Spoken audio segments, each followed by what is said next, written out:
Madam President, we thank Dirk Pullman and Jimmy Dore for their briefings, which have once again demonstrated to the Security Council that the citizens of Western countries also have a great deal of questions for their governments amid the numerous inconsistencies in the narrative promoted by Washington and its allies in connection with the bombing of the Nord Stream gas pipelines in September 2022.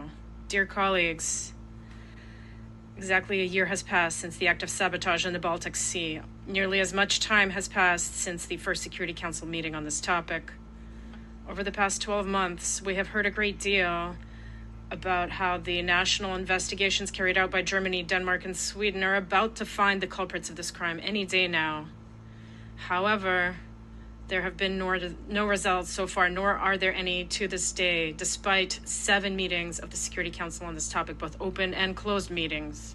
At the same time, more and more evidence is emerging in the expert community showing that the Nord Stream explosion is the work of Washington, which stooped to committing this outrageous crime, guided by a narrow, selfish desire to consolidate its dominance in Europe, which is in dire need of Russian energy resources.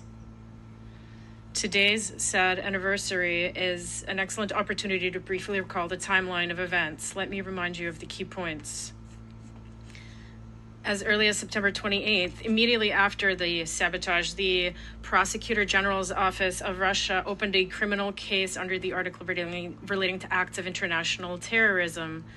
Denmark and Sweden had indicated in their letter to the UN Security Council on September 29th that the Nord Streams were destroyed by explosive devices. This seems to have been the only specific conclusion we have heard in all this time. However, the German Prosecutor General's Office began its official investigation only on October 10th.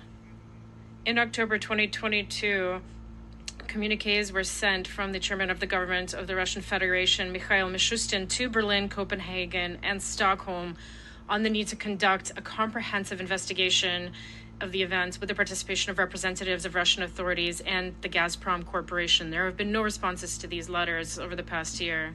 In November, the Russian Prosecutor General's Office sent requests to German, Danish, and Swedish competent authorities to provide legal assistance and form joint investigative teams. In response, we received only boilerplate non-answers. Council's members have had the opportunity to see this with their own eyes when, in March, we disseminated copies of our correspondence with the authorities of these countries. Given this unacceptable situation, the Russian Federation submitted a draft resolution to the UN Security Council requesting that the UN Secretary General present proposals for the establishment of an independent international commission to investigate this act of sabotage.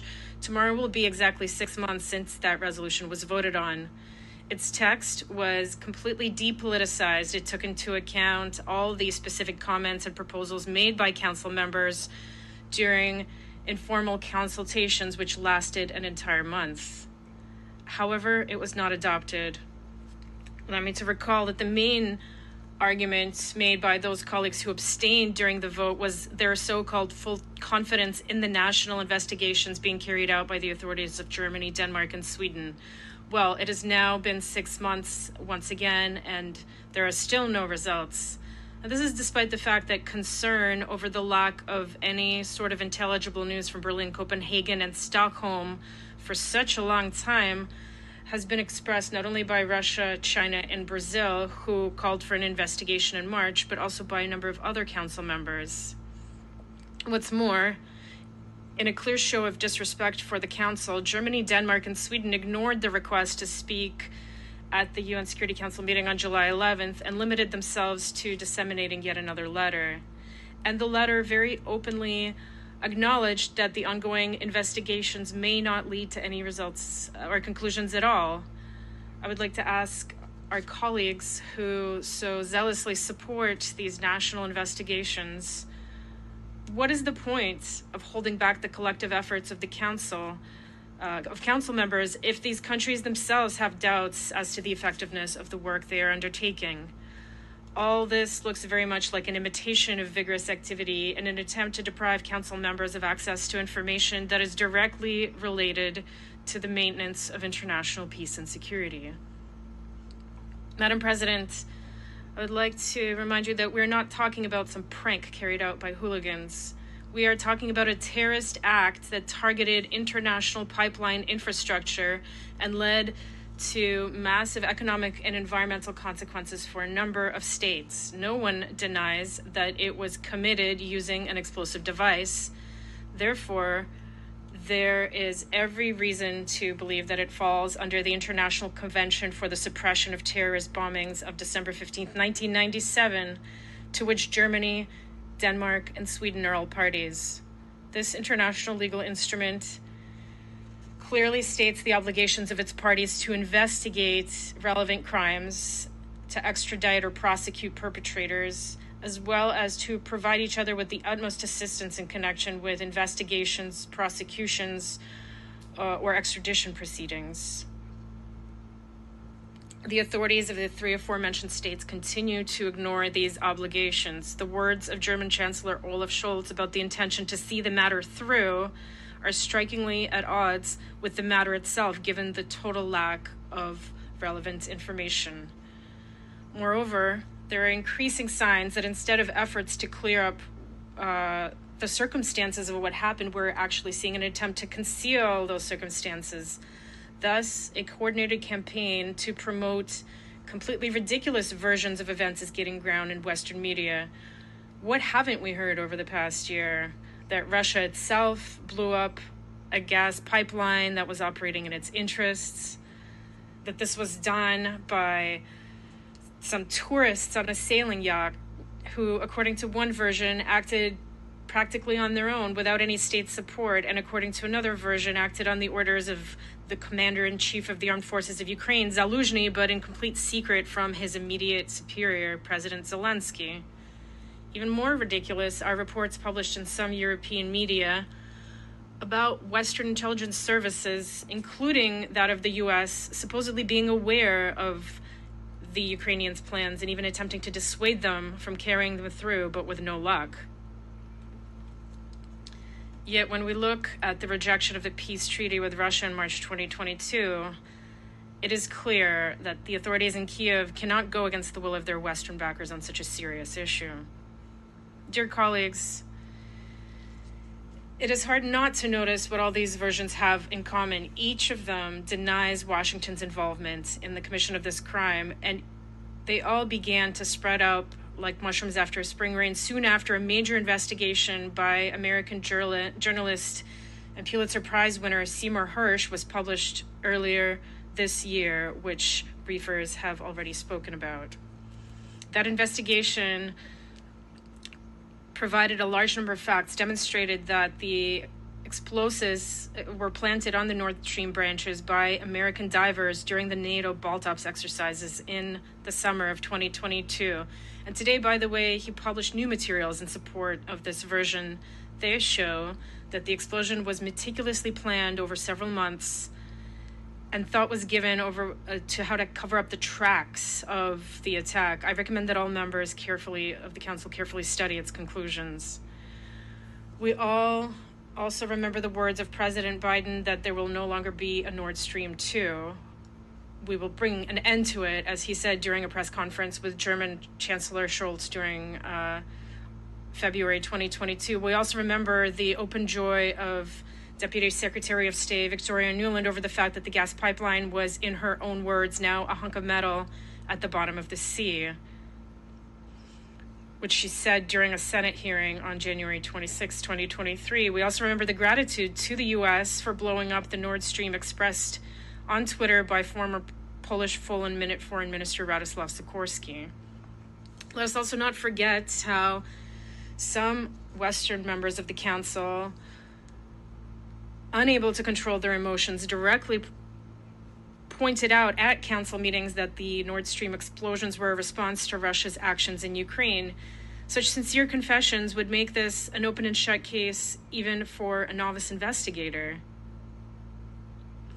But since the goal of Germany, Denmark, and Sweden is to cover up the involvement of their overseas big brother, the investigators there have their hands tied and their eyes blindfolded.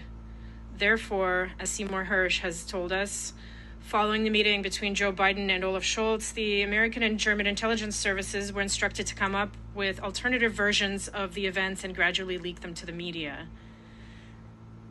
And that is exactly what they are doing now, only they're ending up with painfully implausible fabrications. And leaks about the actual details of the tragedy are not making this any easier for Western storytellers. We can in particular recall the publicly available letter from the State Secretary of the Federal Ministry of Economic Affairs and Climate of Germany, Greichen, to the Bundestag leftist deputy Nachricht from October 7th, 2022. That letter indicates that even before the start of the investigation, German authorities had received intelligence information publishing which could have allegedly harmed the state interests of Germany. I wonder what kind of information could cause damage to a party that has allegedly suffered along with Russia in this. Whatever it may be, this once again shows that Western investigators are not interested in the truth. Rather, it is getting in their way. So what do we have now, Mr. President? A year after the terrorist attack, we have threats from senior UN officials regarding the functioning of this cross-border undersea gas pipeline. After this, we have its bombing as a result of an act of international terrorism entailing dangerous consequences for international peace and security, the economy, environment, and navigation in the Black Sea. We have the open jubilation of senior representatives of the American and pro-American establishments, the resistance of Western states to the idea of launching an impartial and inclusive international effort under the auspices of the Secretary General, the obvious ineffectiveness of the German, Swedish, and Danish national investigations, and at the same time, an attempt to ramp up narratives in the press in order to shift the blame to anyone other than the U.S. and have anything with which to counter objective facts. In such a situation, I hesitate to even use the cliche, draw your own conclusions. If anyone does still have any illusions remaining, then now, a year later, it is probably worth letting go of them. Madam President, I have no doubt that today we will once again hear from our Western colleagues that Russia is allegedly distracting the Council from more serious issues by insisting on discussing the terrorist attacks against the Nord Streams. Their tactic is a simple and clear one. Namely, to drag things out, ideally for another year or two or three, and then to say that it is impossible to continue the investigation due to the statute of limitations. We suggest that they not waste any time or effort on this. Any such attempts are doomed to fail. Our country will continue to push for an objective and thorough investigation into the full circumstances of what happened with the mandatory involvement of Russian investigative authorities and all interested parties. It will insist on bringing those who ordered and executed this act of sabotage to justice, and we will use all the means at our disposal for this, including in the Security Council. As part of this effort, our country intends to submit a draft presidential statement on this issue for the consideration of the Council. We will present the text in the coming days. We believe that the Security Council should speak out clearly regarding this terrorist act and point out for the need for an objective investigation and accountability for those responsible. We trust on the support of all those who understand that otherwise any country could become a victim of such an attack committed by a state that is utterly intoxicated with the sense of its own impunity. The Security Council must send a clear message that crimes against cross-border pipeline infrastructure are unacceptable and that avoiding responsibility for such crimes is impossible. Only this will prevent their recurrence. I thank you.